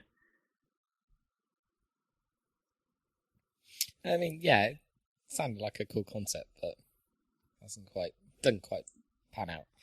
Yeah, screwed up by monetization. I mean, that wouldn't happen today, right? Would it? Or you'd hope less, or they'd find some way to... I don't know, Halo Wars 2 isn't that old. No, I know, but I mean since Battlefront 2 and everything. Yeah. No, I guess. Yeah, they probably wouldn't even try. Maybe. I suppose they tried with Forza 7, but that was around the same time. This is Battlefront. Yeah, anyway, I don't know. I've had a pretty good time with it. It took me like 6.5 hours to get through that campaign. It's not crazy long. Might even be shorter than the first game. Yeah, I might dig into seeing how the Banished play again, see if there are any major differences this time. Because the Covenant did play slightly differently to the UNSC in the first game. Like, the way you built your base was a little different. The way you teched up was slightly different. You had more shielding capabilities than the UNSC did, which makes sense. It's a good looking game. I'll give it that. Yeah, I remember it looking cool when I saw like previews of it and stuff. Yeah, runs very well on my machine. I'm running it not at 4K, but at sort of 150% up-res to deal with its, quite frankly, terrible aliasing issues if you run it at 1080. Right. It looks a lot better if you 150% it. But yeah, it's a pretty good looking game. Controls well. I like getting hold of a Spartan and making it jump on a tank, so the tank is mine. You know. Can you still do all units? You can still do all units. And I probably use that too much. That's probably my Achilles heel. Because it's just like, it's just easy just to grab everything and go do a thing. Otherwise you're like constantly trying to make groups. Spend half your life trying to make groups. Yeah, which is like the key to success on some of those defensive missions. It's like, 'cause you need to be leaving units in certain places, and perhaps flying like a squad of hornets around seem to be my go-to. It's like, right, if I just leave some ground units here, there, and everywhere, and I'll have a squad of aircraft that I fly around to assist. I mean, it seemed like playing Homeworld, like it's quite hard to select things in Homeworld because it's in 3D. But like, so half the game you spend like making the right groups before you start the battle, so that you can actually pick the right rock paper scissors guys for the situation.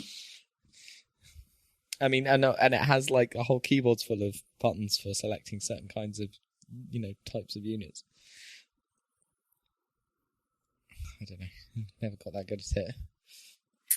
I think, there are some tricks that I think this game could have done with like perhaps a bit more onboarding. Actually, it's like, because the first thing I didn't even realize there was a tutorial in it until I looked at the achievements list, and it was like there's achievements for doing the tutorials, and it's like, oh, I didn't even know they were there because the campaign just didn't push me in that direction to go do them.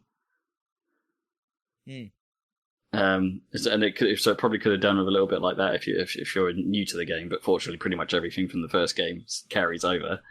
But there's I probably should have learnt the trick of double clicking things would select every unit in the local area of that same type. That probably would have been useful. Like, I just want all my hornets out of this bundle and come over here. Yeah, exactly. I probably should have learnt that ahead of time. But I also don't think it does a particularly good job at explaining units' strengths and weaknesses. I mean, the campaign sort of does it in terms of storytelling. Like, okay, here's an artillery unit. You probably need to take it out from quickly because it's just going to bombard you unless you don't. Stuff like that. Like the mission scenario seem to explain how units are good or not good to some degree.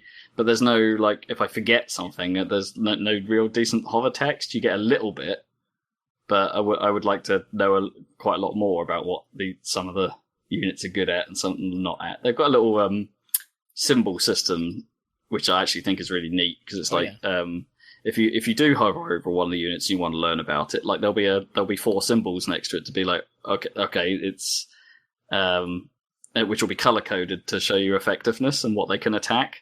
So if one of them is black, for instance, it's like, okay, these units can't attack this type of unit. But if they're green, then they're going to be relatively okay at dealing with them. So they do at least give you that. They do expose their rock, paper, scissors a little bit. It just sometimes it might be nice to have a bit more flavor text on it to be like, okay, this is what you do. If you want, you can get some of that stuff, but you have to go to like the archives in the game's menus outside of a match and sort of dig through the logs and be like, okay, let's have a look at the UNSC units. Let's see if there's anything in this flavor text that describes how we do it. But I think some of that stuff could have been a little better. Good effort, though. Yeah, not bad. Not bad at all. Also, the quality of the CG is really good, like during the cutscenes. Oh, really? They seem to, Halo-based stuff, they seem to... It's Blur Studios again, so it's the same guys that did all the Halo 2 stuff and the Halo 2 remake stuff. And although it is a little weird that they changed the character designs of literally everybody from the first game. What? Why? Well, I looked it up. Apparently, like they wanted to use for the motion capture, they used the likenesses of real actors this time, whereas in the first game they sort of made up the characters' faces. I guess it for a more realistic performance, maybe. So so all the characters changed.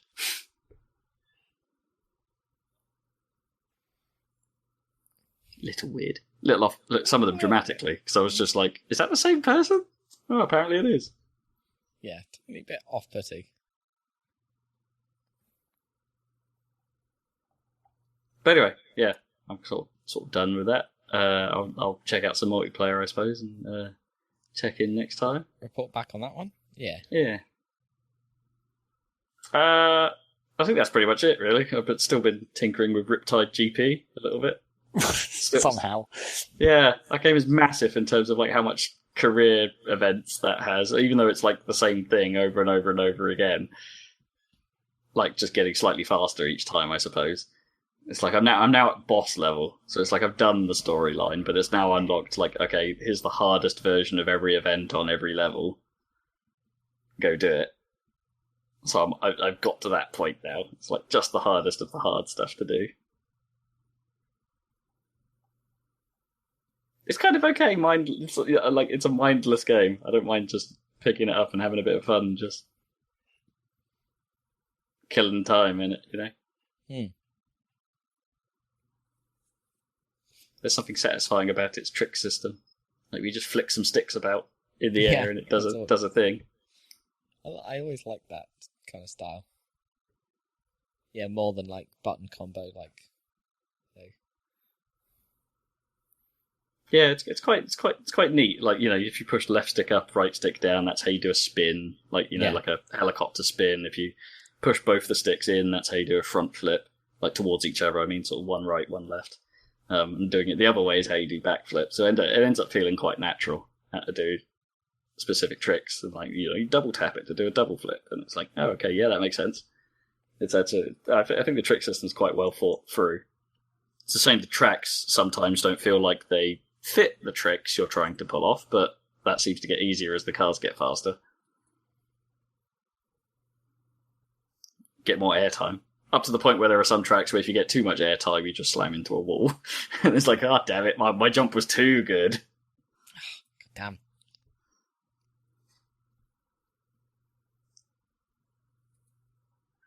Don't take that jump.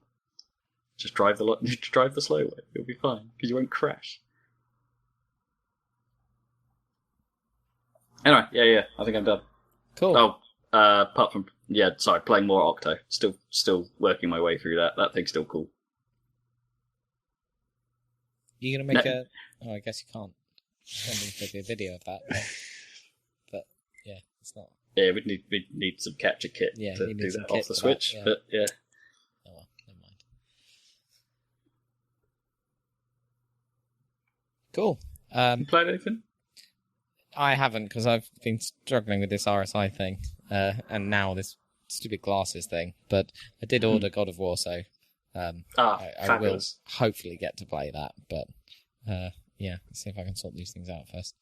I've got new wrist rest and bullshit for my desk at work, so hopefully by the time I get home, I'll be okay to use the controller.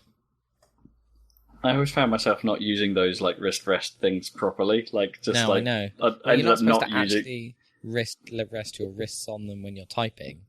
It's more like when you're not typing, almost. Oh, yeah. Weird. Yeah, it's quite weird because you can increase the pressure on the underside of your wrist if you're kind of their weight is on them while you're. I got some, and they have little grooves to I don't know if it's a dumb idea, but it shows you where to play. They're it's memory foam, and then it's like two separated pads for your wrists, and then they have a little groove in the middle for where the actual nerve is, I suppose. So you're not putting weight on the actual nerve, the carpal tunnel or whatever it is. Anyway, let's see if that helps. Yeah, I might try out one of those crazy keyboards as well.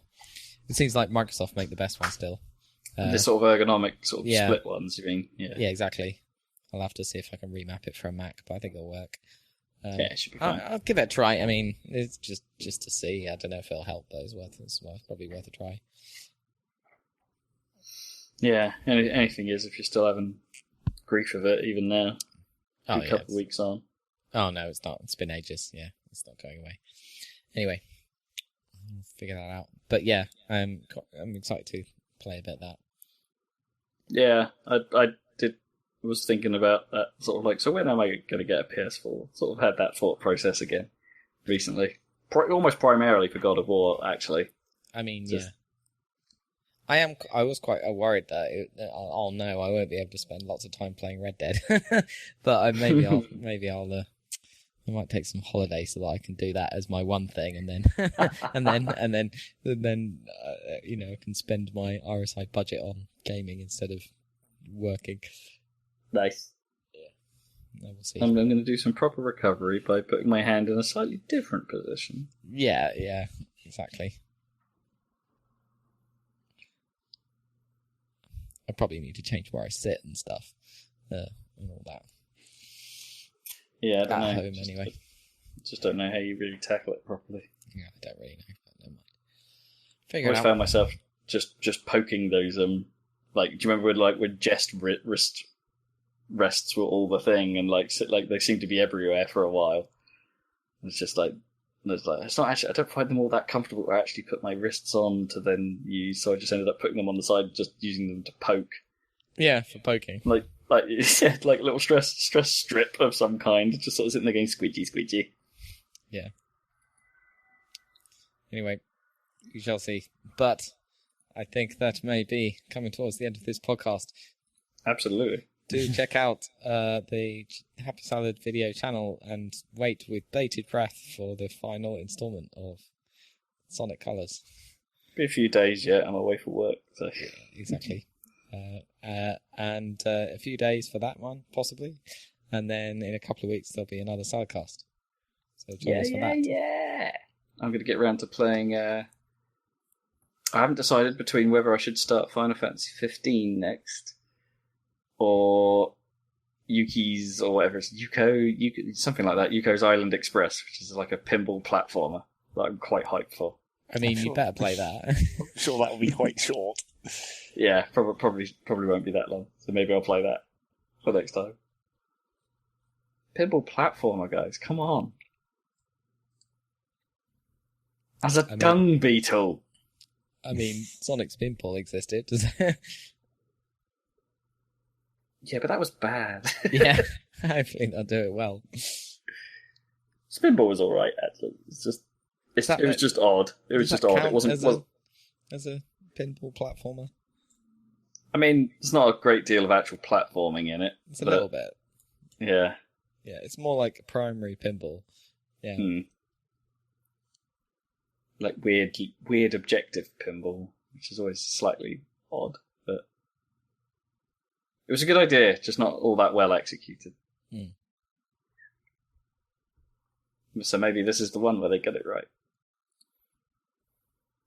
With dung beetles. Dung. I think we're done here. Okay, catch you next time, listeners. Thank you. I can't be Mexican Rob again. Bye. Bye.